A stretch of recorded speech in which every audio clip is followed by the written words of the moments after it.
Hariom Uh, everyone, welcome to this discussion class on dharma and other related subjects. We usually have classes on certain topics on the Upanishads, etc. But this time we are trying to do something different. We are trying to understand some aspects of our shastras that are not known to everyone, and maybe people can ask. But first, we'll start, of course, with the main topic that we have decided on, what is dharma, right? So, we'll start with the chanting first. सबसे पहले भगवान को याद कर लेते हैं. वही हमसे करवा रहे हैं ये सब कुछ. उनके अनुग्रह के बिना कुछ भी नहीं हो सकता. ॐ सहनाववतु सहनौ भुनक्तु सह वीर्यं करवावहै तेजस्विनावधीतमस्तु मा विद्विषावहै ॐ शान्ति शान्ति शान्तिः ॐ गणानां त्वा गणपतिगं हवामहे कविं कवीनामुपमश्रवस्तमं ज्येष्ठराजं ब्रह्मणां ब्रह्मणस्पत आन शृण्वन्नोतिभिः सीदसादनम् ॐ श्रीमहागणपतये नमः सरस्वती नमस्तुभ्यं वरदे कामरूपिणि विद्यारम्भं करिष्यामि सिद्धिर्भवतु मे सदा गुरुर्ब्रह्मा गुरुर्विष्णुः गुरुर्देवो महेश्वरः गुरुरेव परं ब्रह्म तस्मै श्रीगुरवे नमः तस्मै श्रीगुरवे नमः. So we start with the Vedic mantra, Vedic Shanti part always. Om Sahana Vavatu. It is representative of the teacher and the student praying together to the Lord to bless this teaching, to bless this process, because there has to be a perfect coherence, samanjasya between the student and the teacher. So the student should listen carefully and also be alert to any questions, any doubts that he can raise and clarify. This is always our Vedic tradition that we encourage question and answers. Of course, the process is that the teacher speaks and later on the student frames the questions and the teacher answers. This is followed in most of the Prakaran Granthas and the Upanishads. So, Sahana Avavatu, may the Lord Saha now Avatu. Both of us, may the Lord protect the teacher and the Guru. Sahanau Bhunaktu. May we eat this knowledge. So eat is the word. So exactly it means may we both partake of this knowledge. May we both absorb this knowledge. May we both listen to this knowledge. Because we do not just consume with the mouth, but we consume with our ears, with our eyes. All the vishayas, all the sense objects we consume. So sahanau hunaktu. And sahaviryam karvavai. May we have the energy, the power, the mental clarity to enter into this knowledge. And tejas vinau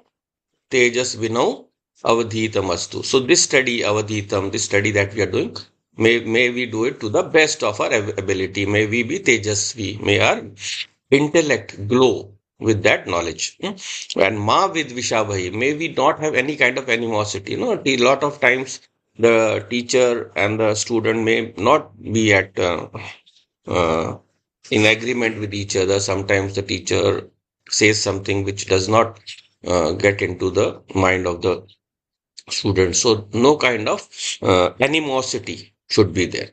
Om Shanti Shanti Shanti. We say the three Shanti part three times. Adhyatmik, Adhidevik, and Adhibautik. May there be Adhyatmik, no inner disturbances. Adhidevik, no external disturbances from the divine forces. And Adhibautik, no disturbance from any of the other different obstacles that come to us from the people and beings around us, the nature around us. So in this way, there we ask for there to be no kind of obstacles. And then we remember Ganapati, the Lord of auspicious beginnings, Om Gananam. This is also a Vedic mantra. So Vedic mantra.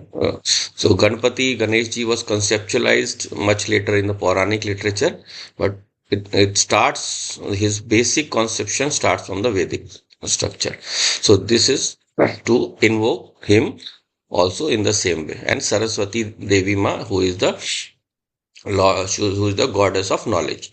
And then finally, Guru Brahma. So the Guru has to be listened to, understood as speaking the voice of the Lord. Right? The Guru doesn't know anything. Always be clear on that. The Guru, a true Guru, actually, he never knows anything of his own. He always passes on the knowledge that the Lord has decided for him to impart. So it is the student who is seeking the knowledge, and that knowledge, a guru becomes the medium for expression. It is never that the guru is teaching something of his own, right? Always, it is always what the student is desiring to learn. That is that knowledge comes through to the through the mouth of the guru, right? So in this way, this study is commenced. So now we are in this world to survive and live our life to the best of our ability. That is always our desire. No, we want to be happy. We want to live everything, live in this world with maximum happiness. And that maximum happiness is decided by what is called dharma.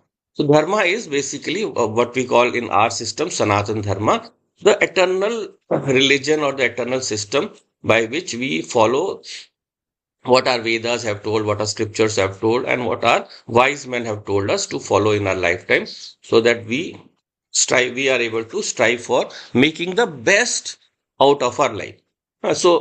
Don't fall for those funny definitions that people give that dharma is not a religion. Please don't. Always stay adamant. Dharma is a religion, is the only religion.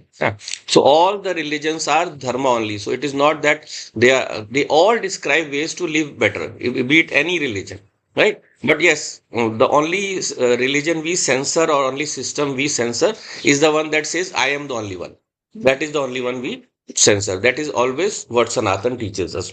So beware of someone who says he has sole authority on the truth. The sole authority of the truth lies with the Lord, Ishvara. So therefore, that Sanatan Dharma is the one that is upholding the universe. So what is dharma? The basic definition of dharma is dharayati iti dharma. The one that upholds everything. जिसके बिना कुछ रहेगा ही नहीं. So it is because of that dharma we are all surviving, existing, moving, performing, and living in this world. So that is the basic definition of dharma. And for us to be able to exist in this universe and live our life fully, dharma gives us certain dictates, right?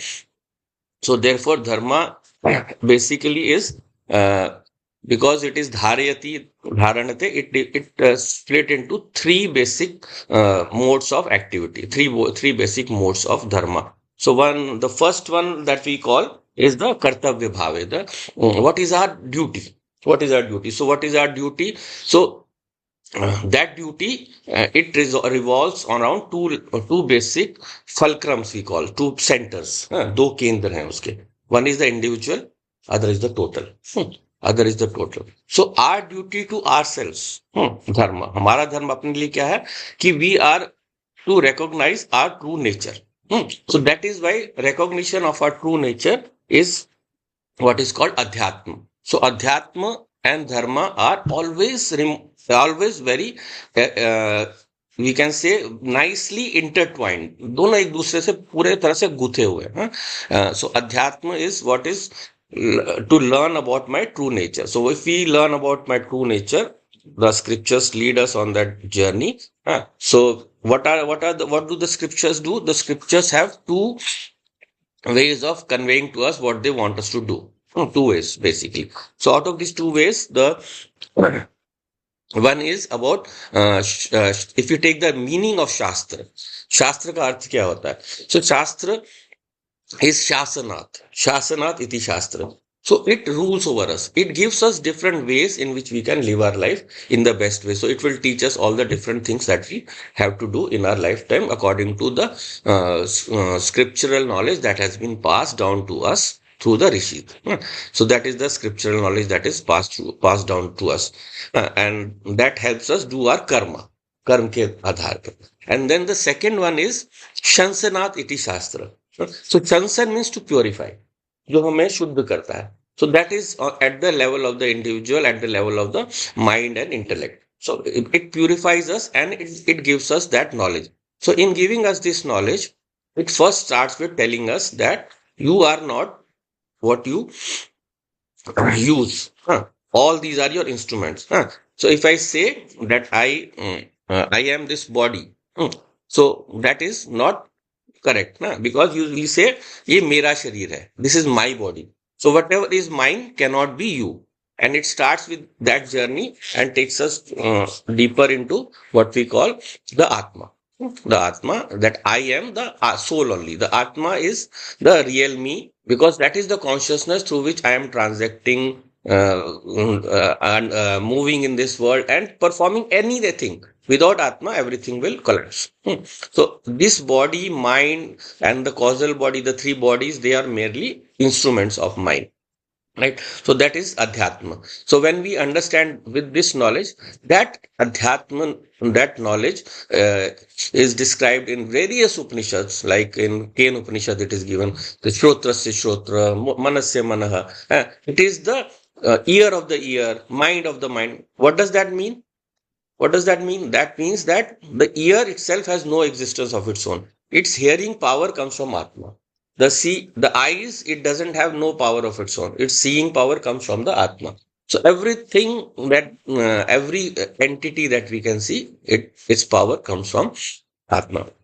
Right? So now, when we understand this, then we follow our follow our behavior in the world according to what this Atma is telling us. So when this Atma is present within us, this consciousness within us, it also is always making us aware that this is something we have to do. This is the right way to doing things. And that is called the vritti, the thought that comes from the total or the total mind, that is Hiranyagarbha.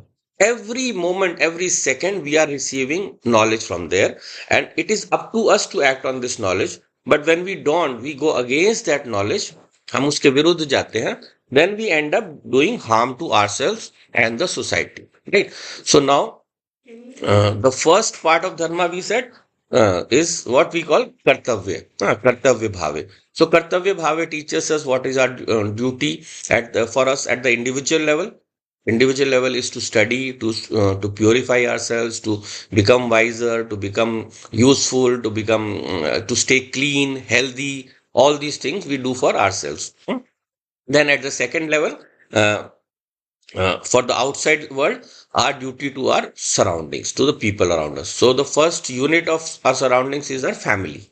Right. So family. So we have a duty towards our parents. No, we have to bow to them, listen to them, serve them, help them with whatever they need. And the biggest thing that we can give always is good, kind words. The more we can spend time with people around us, the more we offer them praise, offer them good advice, always offer them help, then that speaks much more than any kind of physical thing that we can do.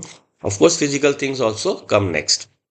So therefore, that our kartavya towards our parents, our brothers, sisters, and all the people around us is to give our best to them, give our time to them, and to help our all the people around us in the best way possible. That is the first starting point of dharma.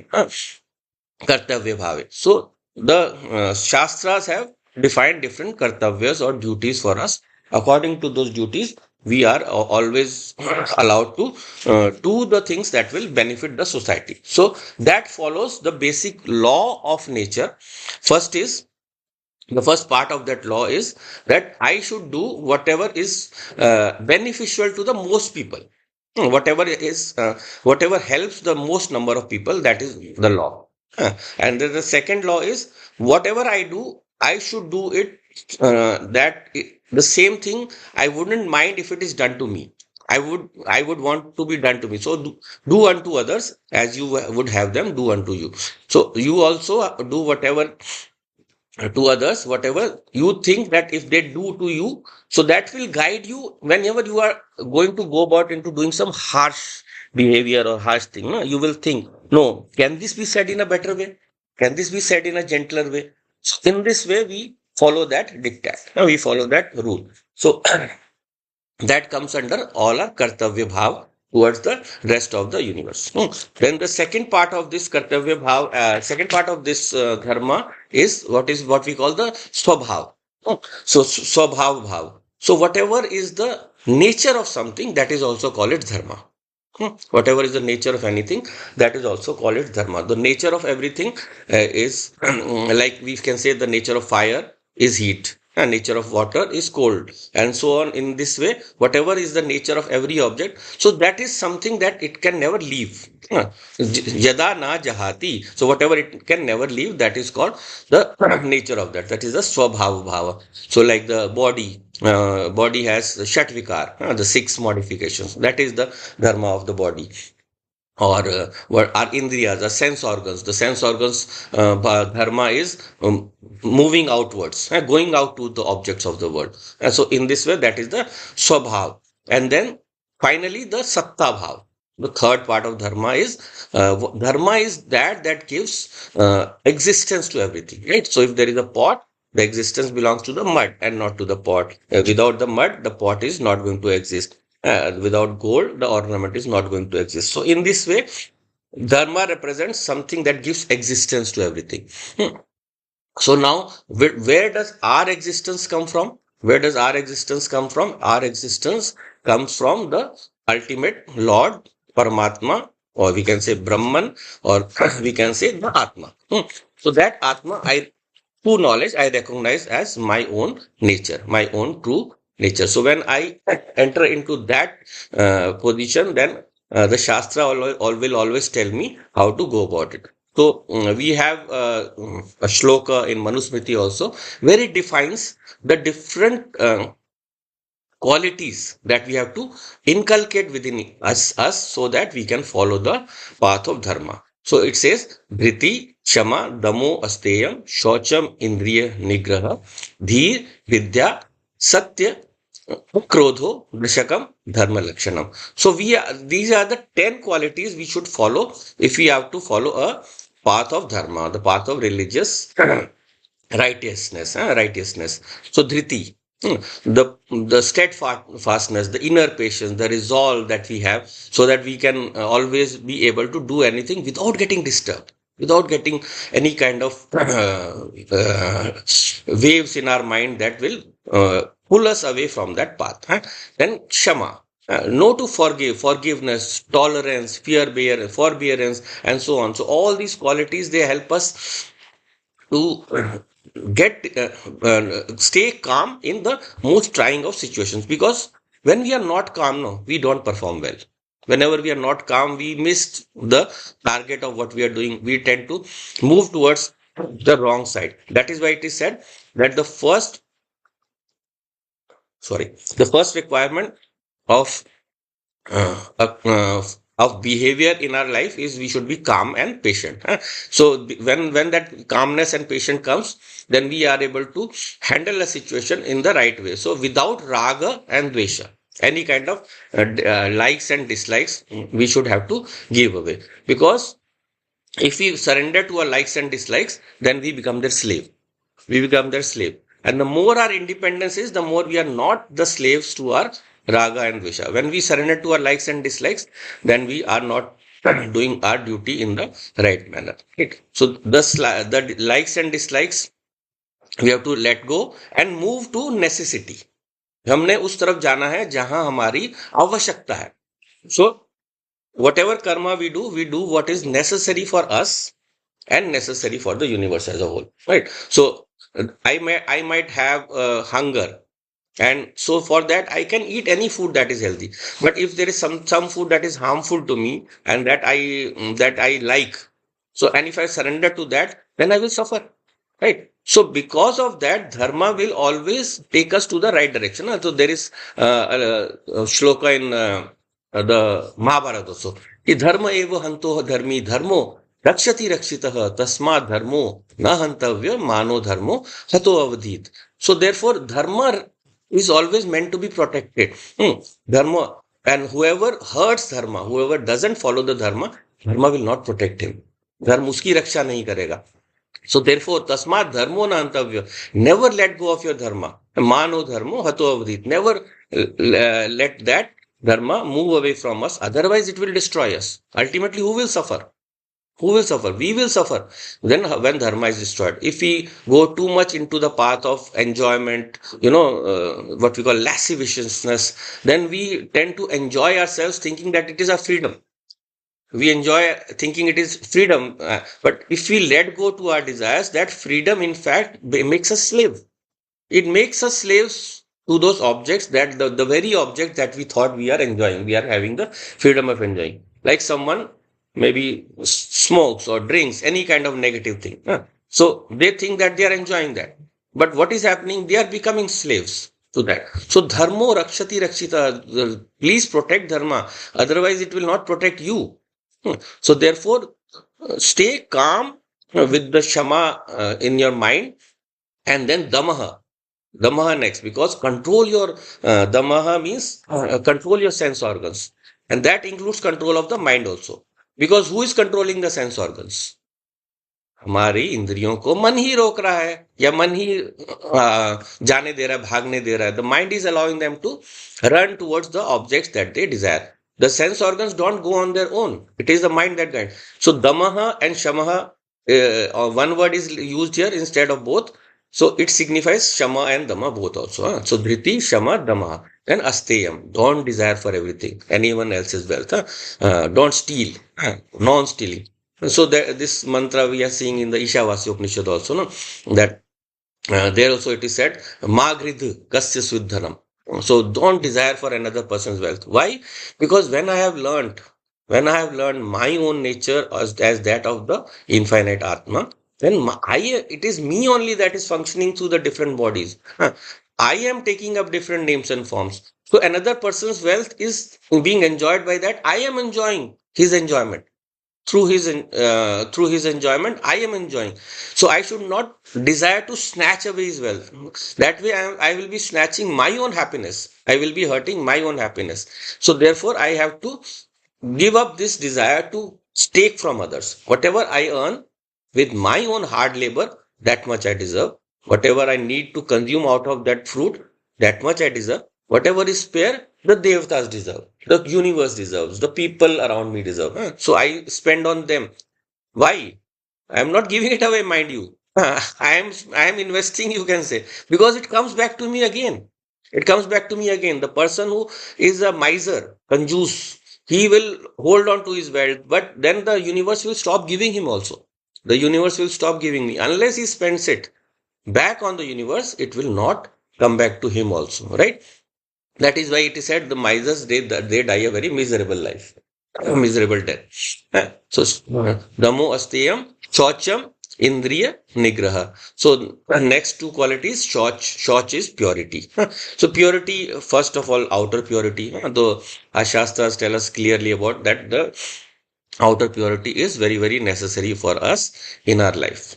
So that we wear clean clothes, have a bath. So out of the six duties that are told to us by the Shastras, I'll come to that later. Well, the first one is taking a bath. Simple thing, but it is good for us. So when the body is clean, the mind is also clean. It reflects on the inner purpose. Then Shocham also applies to inner purity. So the more pure we are inside, the more we have peace of mind, the more we have secure presence in our life, the more we are able to do everything in a very calm manner. So like just like Shama helps us, same way this Shocham also helps us. Don't give in to ugly desires, hurtful desires.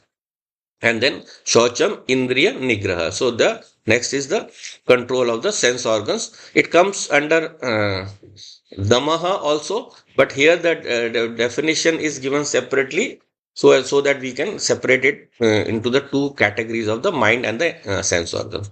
And then Dhi. Dhi. So Dhriti, Shama, Damo, Asteyam, Shocham, Indriya Nigraha. Six gone. So Dhi is the Buddhi. So we should always look to sharpen our intellect. Always look to do the basic exercises of the intellect. Keep studying, keep learning new things. They will keep us alive. As long as we are learning, we are alive. The moment we stop learning, we are finished. So therefore, we have to keep learning. So Dhi is there. And what is the next aspect of Dhi? Of a sharp intellect? Vidya. the vidya that has to be inculcated with the knowledge from the Shastras and knowledge through the Guru. Then Satyam. Always hold on to the truth. The more we hold on to the truth, the more truth will also be our ally. So there are various aspects of this truth. We'll go less into that. But the more we hold on to the truth will also serve us right. Then akrodho. Akrodho. We do a lot of things. बहुत कुछ करते हैं. We do a lot of things, and then with one single act of anger, we destroy it. So akrodha is a very, very important part of these 10 qualities because now, earlier we have gone to Shamadam Astiyam, all of these, and we have done so many wonderful things. And at the end, having done that for someone, because of one harsh comment, we give one comment again, and then that starts a mental war. Huh? So therefore, akrodha is very, very important part of dharma. Right. So when we follow this path of dharma, we are able to perform in our lives in a more healthier manner. Hmm.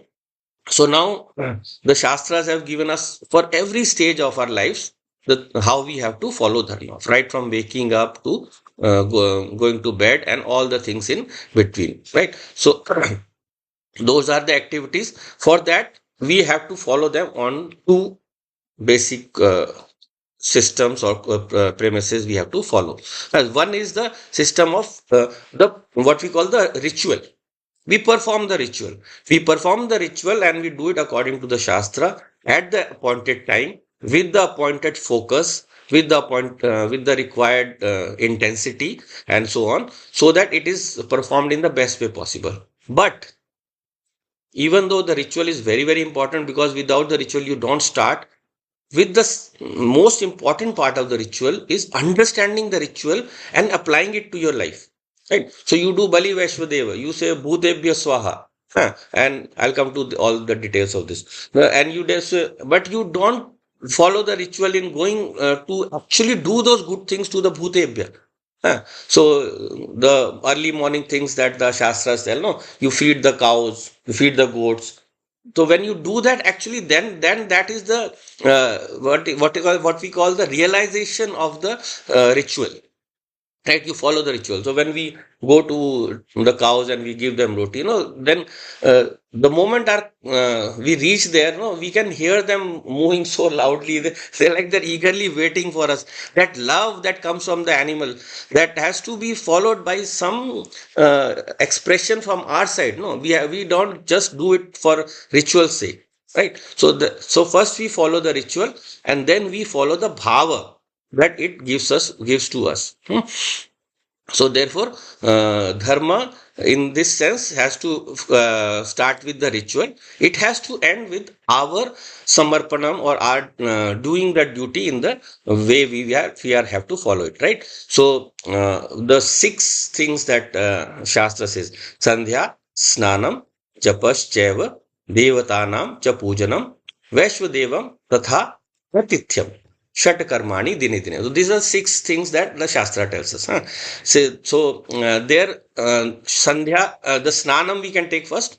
Early morning bath, become fresh, wear beautiful clothes, go do your tilak, whatever. And then you do your Sandhya Vandanam, early morning. There is a full ritual. You can look it up in different texts. It is there in Gita Press. You will find the Nitya Karma Vivek or Nitya Karma Puja. Two books are there, good books there. So you can check it out there. So according to your time, do whatever you can. If you can't do anything, that is fine. But always remember that for every ritual, there is a mental ritual. So if you do a homa, there is a mental homa also. You can do it mentally also. So while going on your way to work, do that. Do that small ritual. So you do Sandhya Vandanam. So then Japaha. Whatever time you have free. Japaha is of different kinds, basically two main kinds. One is the japa with dhyana, and the other is dhyan with japa. So in both of these, in japa with dhyan, the jap say dhyan, the dhyan is important, and dhyan say jap, the japa is important. So in both these cases, how do we go about it? What is japa? We take a mala or we just count physically. We are given a mantra. We chant that mantra. So with that chanting of the mantra, we are supposed to go into dhyana.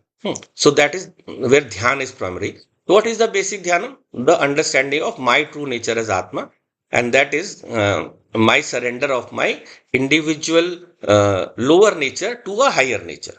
Surrendering our individual lower nature to a higher nature. That is the dhyanam. Right. So when we go into that dhyanam sustains us for the rest of our day.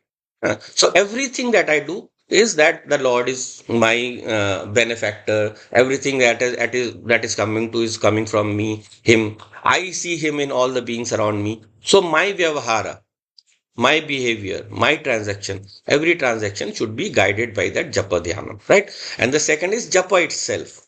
So japa is not just mechanically chanting the name of the Lord.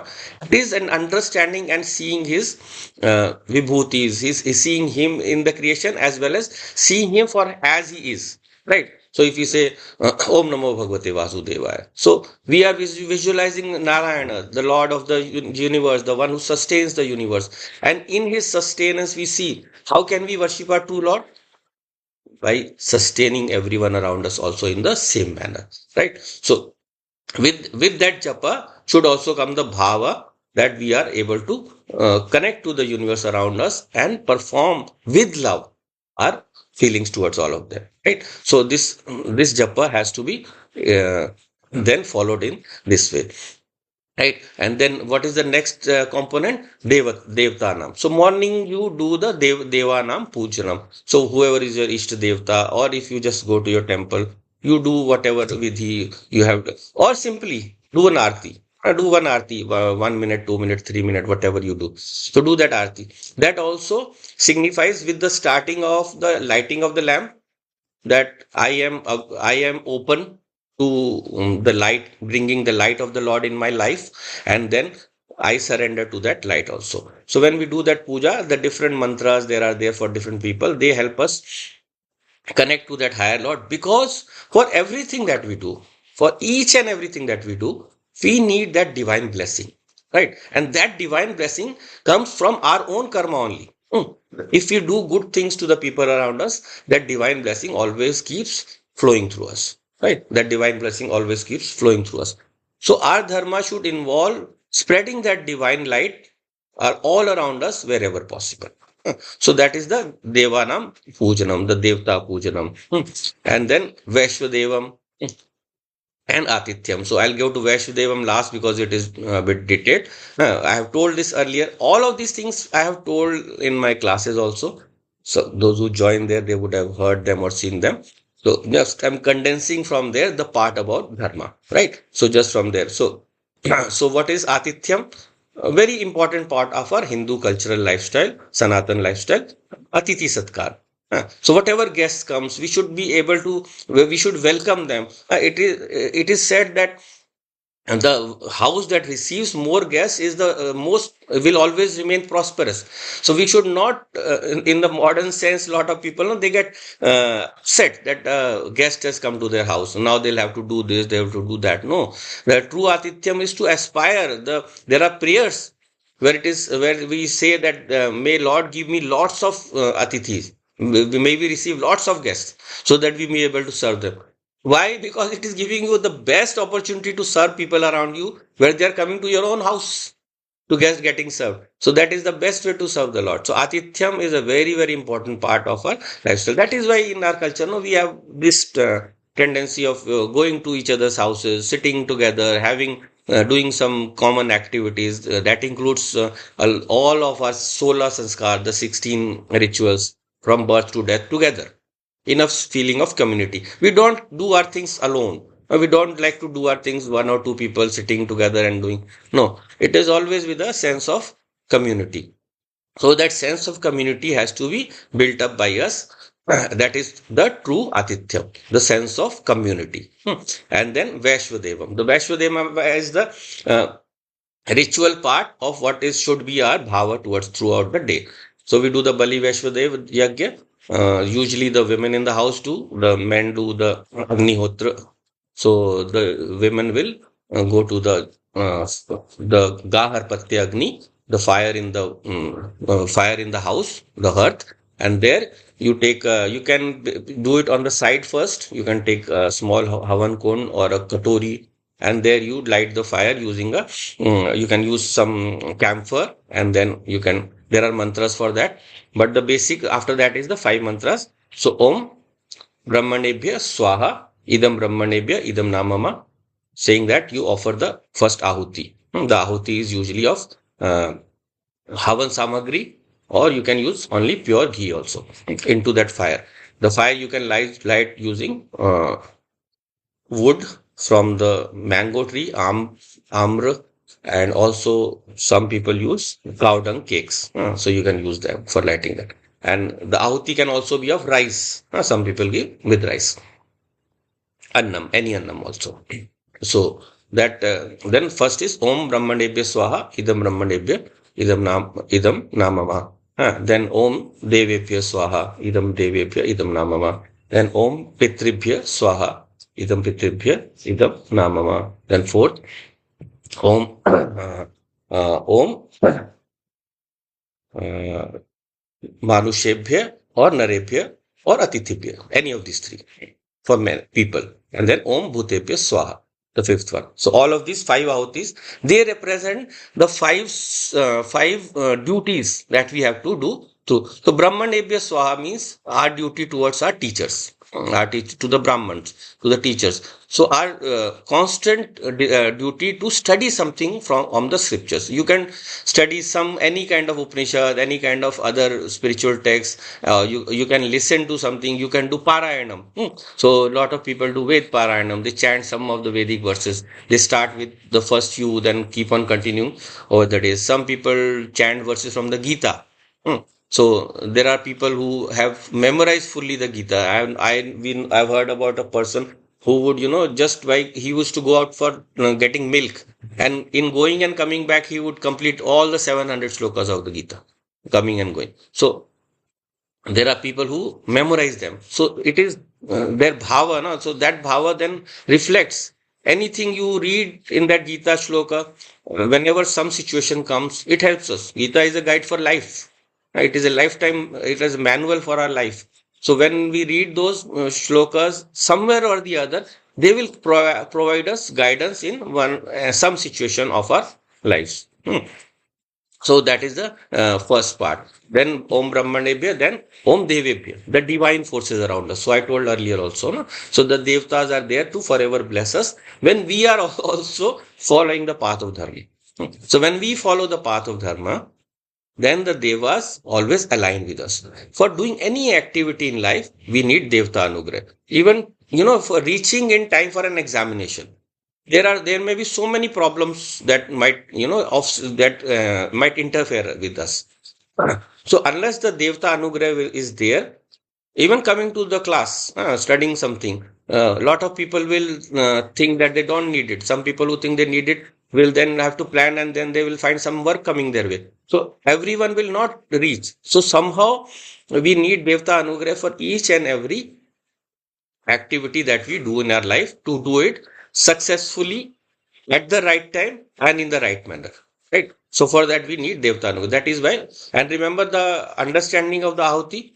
All of the Ahutis, what do they say? Om Devebhya Swaha. May the Devtas be beneficial or benevolent towards me. And Idam Devebhya Idam Namama. Even this Ahuti, this offering that I am doing, is being done by the Devtas only, not by me. So I have to remove my ego completely from any kind of doership. That is the true sense of the what we call nishkam karma. Whatever actions we do it in the sense of non-doership, right? So that nishkam karma has to be there. So now the next one, Om Devebhya, then that is followed by Om Pitribhya, our forefathers. We have to remember them. All the blessings that have come to our life is through this samaj, this society that they have built for us. Those devas, that society that they have built for us, is giving us all the nourishment or the nurturement that is available to us today. So that the Pitris in truly Vedic sense, in the Vedic mantras, the Pitras represent our Purva sadhana. Right? When we are talking about the Pitars there, it is representing our Purva sadhana. All our Purva sadhana when we bring to the fore, जब हम आगे लेके आते हैं, then only we can move ahead with the rest of our current sadhana. Otherwise, there are some certain things that we have learned over the years, which if we didn't know, we would not be able to follow. So same way in the physical world also, the physical world is a blessing of our pitars. And also what we'll do in the future, that is also that also needs the blessing of our pitars, because they have built the society, they have instructed us how to maintain.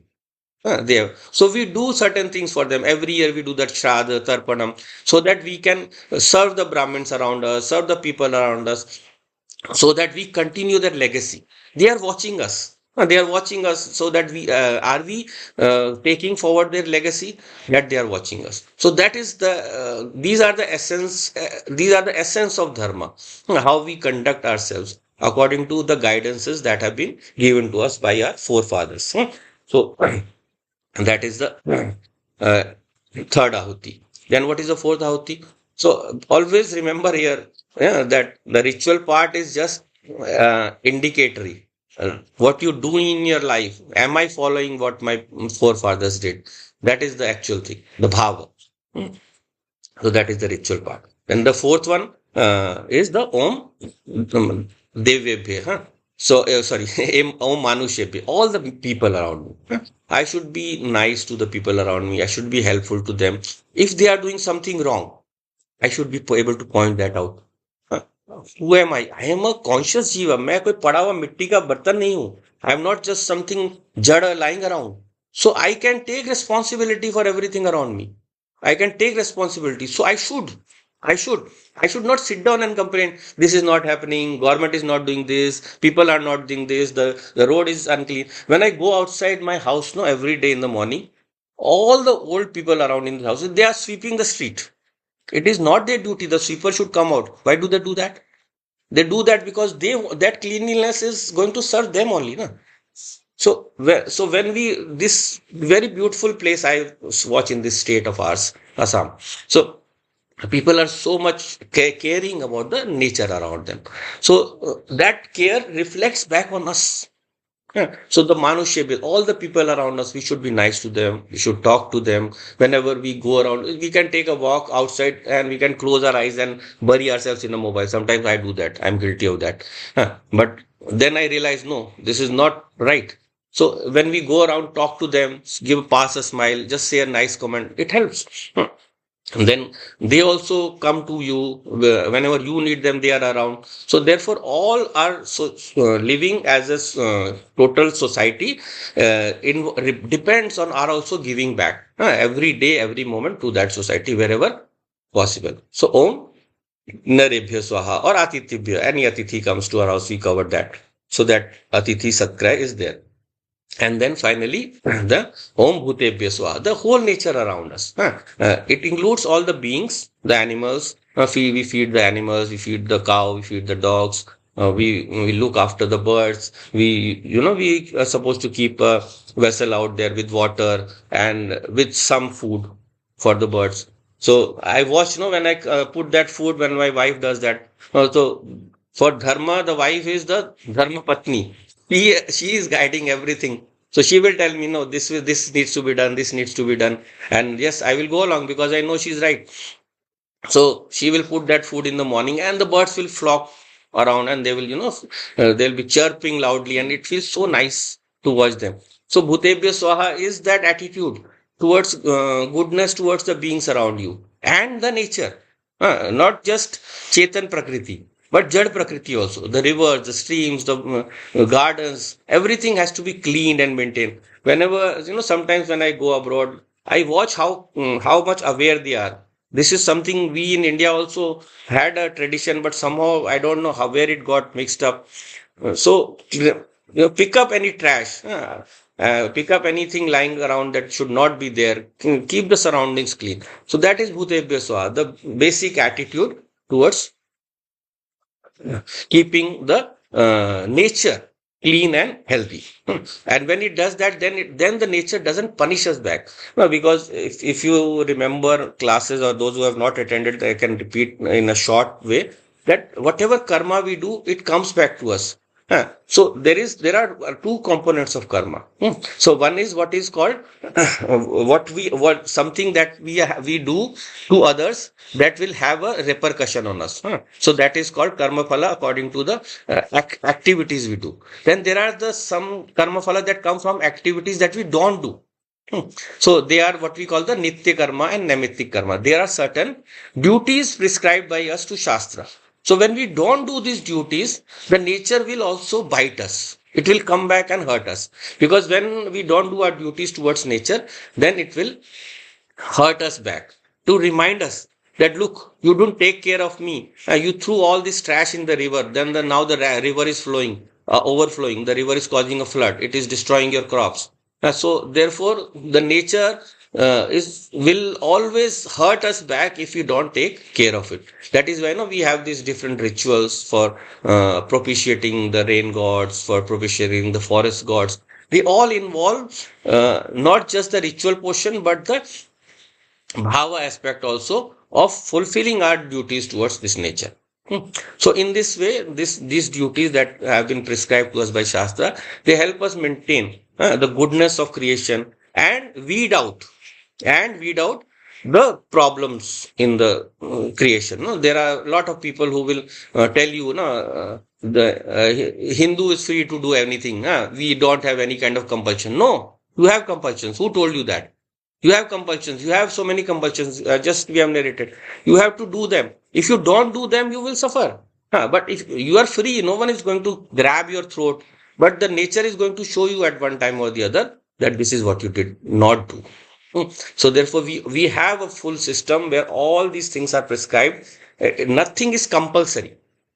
But if not done, you will face the consequences. Don't deny that. You cannot deny those consequences. So you start your day in the morning with gratitude towards the things around you, people around you. No? So all the mantras are given to us. So if you wake up in the morning, then you look at your hands and you chant, no, Karagre Vasate Lakshmi, Karamadhe Saraswati, Karmule Stito Brahma, Prabhate Kardarshana. Or some people substitute Brahma for Govinda, Karmule to Govinda. So you look at your hands, wake up, and then you do this shloka. It is representing our gratitude to the divine beings who are around us, who are guiding us in everything. Then when you get down, you put your feet on the ground from the bed, from your bed to the floor. Then you are putting your weight. The earth is holding your weight. So you pray to the Devi. Samudra Vasane Devi, Parvatasan Mandite, Vishnu Patni Namastubhyam, Padasparsham, Shamaswame. Or you can put a spirit, you can offer that to Bhumi Devi also, Prithvi Devi. So all these mantras, all these from morning to evening, you are supposed to do. So whenever you are taking a bath or whenever you are doing puja, you purify yourself. No, apavitro pavitro va sarvavastam gatopi va yasmaret pundari kaksham sabhaya abhyantar shuchihi. So in this way you purify yourself. Then before sitting down for your meditation, you do pranayam. So you do pranayam. That also is in a sense the surrender to those higher powers and to raise them up within you, to raise them up with you so that they brighten your mind and intellect. So when you do this the basic pranayam, so anulom vilom, so that is the main one you do. So when you take the breath in, you chant the Gayatri mantra. Om bhubhuva swa tat savitur varenyam bhargo devasya dhimai dhiyo yo no prachodaya. So O Lord, may you illumine my intellect so that it may shine with your grace and glory. And then when you hold the breath inside, then you chant Om Bhu, Om Bhuva, Om Swaha, Om Maha, Om Jana, Om Tapa, Om Satyam. I raise my consciousness from this worldly existence, from this petty lower existence that I have thrust myself into because of my desires. So, Om Bhu, then Om Bhuva, I raise it towards the more wider realm of the Antariksha. The higher lokas where all these pitars and the gandharvas where all live. They are all, beings who are spreading beauty in the world. Then Om Bhu, Om Bhu, Om Swaha to the diviner realms of heaven. And then Om Maha to the realm beyond these, where Mahat is there, where the whole blueprint of the universe is functioning. Then Om Jana, the all the three highest realms of Satchit Anand, Jana, the realm of joy, the realm of people, Om Tapa, the realm of consciousness, and the realm of existence, all the higher realm. I raise my consciousness from the lowest to the higher. So while holding your breath, you chant this. You chant this, and then uh, you finally while holding your breath. You are supposed to do it one time, twice, or even three times. So when you chant these mantras, then again when you let out the breath, again you chant the Gayatri mantra. Hmm.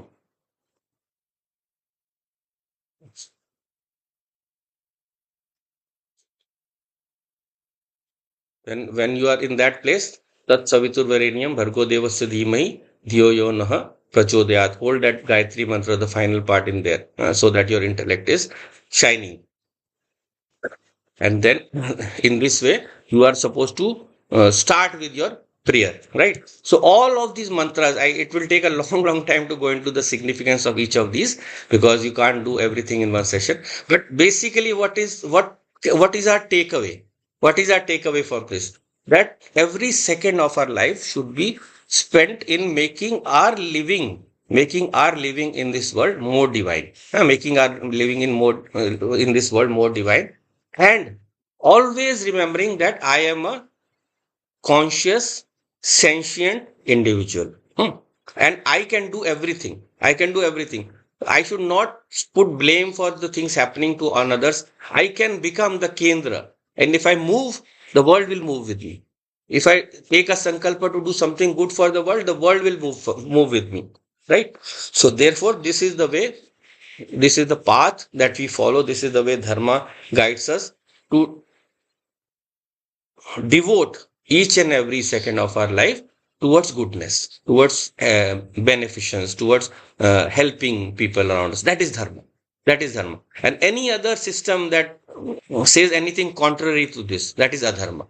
Anything that says that this is exclusive, that allows for destruction, that allows for sense gratification, we don't accept. We push out such people. So there were the Charvaks, no, the Lokayats, who thought of living life according to their own whims, who didn't accept any of the Ved Pramanas. They were debated out of existence. They lost. So we don't, in our tradition, we don't support such people who advocate random kind of enjoyment. So that lasciviousness that is advocated by people who are stuck in sense enjoyment, that is not considered healthy in our dharma. That is in basic the essence of dharma. You can go on for hours maybe, but I try to condense as much as possible into this section, right? So if anyone has any questions about this, or anyone wants to ask something else, maybe you can come up and ask.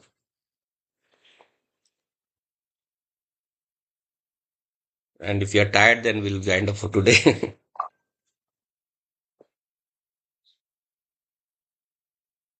Any questions? Mental पूजा जो मन से करते हैं हम, हाँ हाँ वो आपके साथ सारे नैवेद्य वगैरह नहीं है तो अम्मा कहती है कि आप you can do mentally so yes yes yeah, you can, because that same mantra you chant while offering actually offering the flower, you can mentally offer the flower, right? You can mentally offer the flower, so that is always possible. Hmm.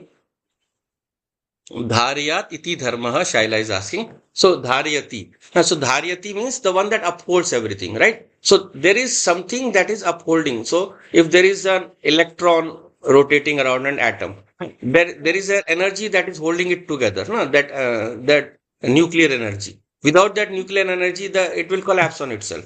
And same way with everything, even a mountain or a person or anything. There is for within us, there is a conscious force that is holding together our body. The moment our consciousness or the mind moves away from this, then the body collapses, body decays, body finishes. So that is what is meant by dharyati iti dharma. The dharma is something that upholds everything, right? So, Sima Rekha ji, as you said, no, that any with bhava you do everything. You can offer the flowers. There is a story about Arjuna and Bhima. So it was said that Arjuna used to do a lot of worship, but then when he found that he was asked by Bhishma. Bhishma told him that Bhima is a bigger bhakta than you. Why? Because when he reached to the hill there where he used to take up his offerings, he would find that the shivling was covered with the mountain of Belpatras. So therefore, he found that Bhima had offered mentally through his mind only, and that all reached the Lord. So whatever we offer through our mind, mentally also, that also reaches the Lord. So uh, the physical puja is of course better. Is good that you're taking time out from there, but you are not doing it mentally. You can, you remember last time also we were doing the puja. Then there also, no, Amma said we are offering chappan bhog to Krishna. But the all chappan bhog are not available. So you can offer mentally, no? You can imagine offering all of these. And once you do all of these offerings, then the offering is received by the Lord. वो तो भाव लेते हैं ना. He takes our bhava. He doesn't take our physical offering. Na? You leave your laddu. Does he eat the physical laddu? For you have to be a very high level of bhakta for him to physically eat the laddu. That is also there, but we'll not go into that. But normally for all of us, common people, he will accept your bhava. So when you are eating your food, you offer your food also, no? That is also a mental offering. So in this way, whatever manas puja you do, that if you miss the physical puja, you can do the manas puja. You can do the yajna also, no? There is internal yajna, antar yajna. You can do that also, Thank you. right?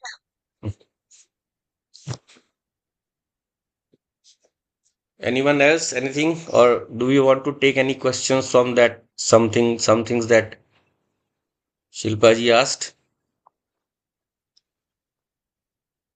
There are some short questions that we can look up, which we can answer quickly. Some are too long, so not possible in one day. So one thing I think Shilpa ji asked was for Bhakti Yoga. In Gita, they say whatever you are doing at the back of the mind, dhyana should be on God only. Then the dhyana is batawad. She means that it is dispersed. Huh. Is that good? Should not one concentrate on what one is doing fully? So we should not think that whenever we are doing something, then while doing that duty, the we should be chanting or we should be thinking of Lord. Huh? So it is at the moment of sankalpa, when before doing anything we remember the Lord. So whenever we are about to start something, we do a sankalpa that I want to do this, I want to do this in the best manner possible. May the blessings of the Lord, that conscious Atma, be with me. And that is the level to which we should be there. After that, you don't know what is happening. Already the chant is going at the back of your mind. You don't have to consciously do it. So dhyan batega nahi. ध्यान बटेगा नहीं. You after that you are supposed to devote yourself to the job on hand. उसके बाद आप अच्छे से करो अपने कर्म को. It doesn't mean stopping in between and remembering the Lord every moment. No, no, no, no, no. That is not the process, right? So when you are doing something, pray to the Lord, do the sankalpa. He will give you the sankalpa, in fact, and how to do it in the best way possible. And then you start doing it. Do your work. Do your work completely without worrying about, no, in between I have to stop and remember him. If you start doing japa daily, the time will come, no, when the japa will reverberate in your mind automatically. You don't have to physically chant om, om, om. Om will be inside you. That is called the japa siddhi. In japa siddhi, that mantra constantly echoes at the back of your mind, right? Is that question clear, or you want some more हाँ जी clarification? ठीक है? नहीं जी clear clear ठीक है ना? अच्छा, you asked then third one, where are Pitralok, Dhruvlok, etc. apart from the seven lokas on top of Bhudevi, or you meant maybe the Bhuloka, right? So the lokas, it is a very complicated scheme for me to go into the full details. But if you can understand the basic concept, then one is the upper and lower classification of lower lokas, and then there is the parallel classification of lokas, right? So in parallel, you can go as much as you like. Our rishis have explored all of these, and they are given in the Bhagavad Puran and all of that. But if we just look at the basic essence, the lower adhogati loka or the seven lower lokas. Huh? So the seven lower lokas represent the negative spheres of our life, huh? Where we go when we do anything negative. Hmm. So, Suvarloka, Pataloka, and all of these, the seven lower lokas, and then the higher seven lokas. Higher seven lokas are starting from Bhu, of course, which is the plane where we live, and Bhu, Bhuva, Swaha, and so on. So, in this scheme, if we just know about the Bhuva Loka, we would have all heard about the Sapta Dvip. So Saptadvipa are the seven parallel lokas within Bhuloka. They are not outside of Bhuloka. They are seven parallel streams of existence. They have their seven separate oceans. Our ocean is Lavan Sagar. R is the salt ocean. There you have the salt of honey, the salt of milk, and sort of sheer of curds and so on. So all of these are lokas are parallel lokas in this where more subtle beings reside. Then the subtle beings also go into the higher lokas. So up to in Antariksh lok and in Swarg lok. So in the Antariksh lok also there are these parallel lokas where you have this Pitr lok, the Dhruvalok, the Gandharvalok, Saralok. All these are in Bhuva In Bhuva the parallel lokas, you have where all these higher beings reside, beings higher to us. Hmm. So there they reside. And then finally in that Swarg Loka, the Devtas reside. The Devtas are there. So that is the Loka. The uh, Gandharvas, they can move from this intermediate Bhuva Loka to Swarga, and they can also move down when they inspire us for music, for dance, for whatever what we call creative beauty. Creative beauty comes from their lokas. So that is how the scheme of lokas is. So there are upper and lower lokas, and there are parallel lokas. So that is how it is. A very very vast topic. It will take a lot of time to cover everything. Okay, mantras to say in the morning before eating, etc. I think you guys covered a few. You can look आपने up cover also. कर दिया। हाँ जी, हाँ जी। ठीक है, Nasadya Sukta too advanced for me to explain here. It will involve a lot of classes. इतने सालों से मैं क्लास कर रहा हूँ, आधे बच्चे पूछते हैं आत्मबोध, तत्वबोध, न्याय, विशेष न्याय और उपनिषद. No one reaches to the level of Vedas. And then they go their own way. Someone goes for, someone is married, someone is gets a job. So it needs constant and dedicated effort to study and reach there. Once you reach that level of Vedic study, then only you can understand. But basically, if you are talking about Nasadya, where the portion is said that पहले ना सत था ना असत था. So, if in simpler language I can say, usually Sat is said to be pure existence, Asat is said to be non-existence. But in that, it won't fit. It won't fit. So when you get into the Vedic understanding, you will understand that there is a Purushaha, there is the Lord who is the one is the Saguna. Then there is the Nirguna, and there is the one who is beyond Param Purushaha. So in that Param Purushaha, that Satchit Anand, the existence, consciousness, bliss, which are the characteristics of this Nirgun Brahma, are not there because no manifestation is there. So in that sense, Sat and Asat there represent in the beginning. When there is no manifestation, there was no Sat, which means the manifest truth, and there was no Asat, which means there is no unmanifest truths.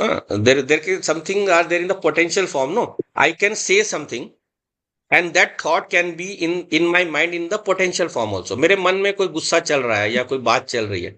So it is there unmanifested. So that Nasadya Sutta is talking about the state before the mind. Before the mind, so before the mind, both were not there, right? So too much details. Nasadya is a very very advanced sutta. To even understand, lot of people, it will take a lot of time to properly understand. So we'll cover maybe someday we'll reach there. Okay, so basic we have covered. I'm leaving out this. Acha, ज्यादा हो वो you भेजा asked for. था। So anyone today, anyone else has left and something they want to ask quickly, or we'll take a break for today. Then we'll. Okay, done for today? Namaskaram, sir. हाँ, नमस्कार जी. My question is about Gayatri Mantra. Yes. Uh, as today it came, hmm.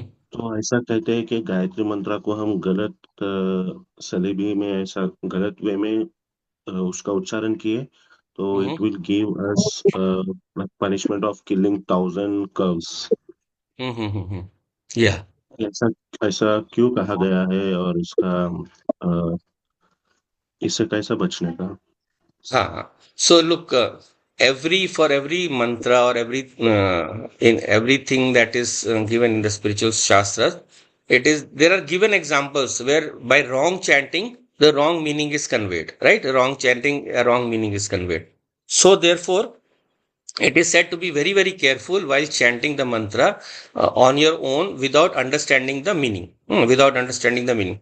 So this applies जो आप बोल रहे हो ना वो उसके लिए है जब बिना मंत्र का अर्थ जाने आप उसको चैंट कर रहे हो. So when you are doing that with the wrong chant the wrong vibration is created. आप किसी को बोलोगे राम गाय को खाना खिला और अगर उसमें आप बोलोगे कि गाय खा ना खिला तो उसका मतलब हो जाएगा मत खिला. It will mean it. So wrong sense is conveyed. So you have to be clear in your articulation what you are saying out to the devtas. If you are chanting mechanically, mechanically if you are chanting, any error in the pronunciation will cause you harm because these are basically your desires you are expressing to the highest being. Na tejas vinavditamastu. Sorry, in om bhuva tat savitur varenyam. So you are invoking Savituhu, the highest consciousness, to illumine your intellect. So once you do that, कहीं गलती हो गई. If you make a mistake, then it will harm the effect that was intended for you. But समझ के करो. Try to understand what the mantra is doing. And once you understand, then even if there is a mistake in chanting, it will not affect. हाँ, मंत्र के अर्थ को समझो, अर्थ को समझ के चैंट करो. And also with if you do something with a good bhav कि आप sometime know the mother is telling something wrong to something angry to the child yet the child is smiling. Why? Because he knows the mother's intention is good. Right. So same way अगर आपका भाव सही होगा ना तो तब भी कोई नुकसान नहीं होगा. So if you are doing it with the correct bhav that I am chanting this mantra for divine blessings, इतना भी ले लो आप, सिर्फ इतना ले लो, then also it will not harm. But yes, chanting in the wrong manner, chanting mechanically, जो बात कही गई है शास्त्रों में गुरुओं ने बिल्कुल सही किया. It was always right because they have done so after lot of meditation and evaluation. So इसलिए we should careful. But remember, भाव से करो, अच्छे भाव से करो और मंत्र का अर्थ समझ के करो. इवन एनी जप ऑल्सो डू. इफ यू कोई भी जप करते हो उसका अर्थ से करते हो ना तो बहुत सुंदर उसका असर आता है. प्रेम से करो, do with love, with. So the more you do with love फिर कोई प्रॉब्लम नहीं है. इसलिए निश्चिंत होकर चैंट करो, चिंता मत करो, it will always be good. Right. Oh, okay, sir. Okay. Okay then, shall we wind up for today? Subramaniam ji, anything, any question? Shaila, चुपचाप बैठे हो आप, सुन रहे हो, खाली लिख रहे हो. सर आप ओके. हेलो। ठीक. हाँ. Yes please. ये खाने से पहले क्या श्लोक बोलने का और बाहर जाने से पहले क्या क्या श्लोक बोलने का, सोने से पहले क्या श्लोक बोलने का, वो बताया आपने? हाँ हाँ हाँ. हाँ, कुछ कुछ बताए हैं, बाकी आप you can look up in Nitya Karma Vivek. Like in खाने से पहले the usual one that is used is from the Gita. हाँ. सो ब्रह्मार्पणम ब्रह्महवि ब्रह्माग्नो ब्रह्मणाहुतम ब्रह्मेण तेव गंतव्यम ब्रह्म कर्म samadhina. So that is one mantra. So everything that is being offered as the food, it belongs to the Lord, it comes from the Lord. It is not separate from the Lord. That is the bhava of offering. That whatever I'm offering is yours only, but I'm offering with love. I'm offering so that it may provide me nourishment. It may provide what you intend for me. So that is the bhava. So many mantras are there. Whenever you bring up any particular mantra, we can take up that and try to understand the meaning of that. No issues, because this is, if I repeat all the mantras, then it will take a long, long time. Okay, one thing, one mantra before sleeping. Hmm. Before Can you sleeping. say? Yeah, Yeah. yeah. Before sleeping, I don't exactly remember. I'll look it up and I'll let you know. Or maybe you can search it and I will explain the meaning, whatever is there. What was the one Raat wala? Not coming to my mind, but I'll let you know. I'll let you know. Sometimes you don't remember all of this. Yeah. Yes, yes, sir. Mm. Okay. And Okay. my question is, I Yes. have one question for the Mm-hmm. next session or any other time.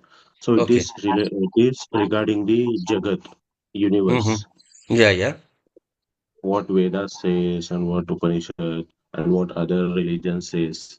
Was it About the Jagat. created Okay. or it came? Mm-hmm. About the universe, it's created or evolved. Mm-hmm. Okay, you can write it down in the group. Maybe we'll, if you remember, we can take it up. Alternatively, I have discussed this in the different classes. So if you go to the Tattva Bodh classes, there we've studied the full detail of how this Jagat comes about, what are the initial elements. In fact, we covered some of it in yesterday's class also, in Isha Upanishad. So if you can listen to the recordings, that will help. And at the end, if still the question remains, you can ask and we'll discuss in this discussion class, right? Okay, sir. Okay. Okay, then. Thank you, sir. We'll wind up for today. Hari Om, everyone. Thank you so much for coming. I'll just put off this recording.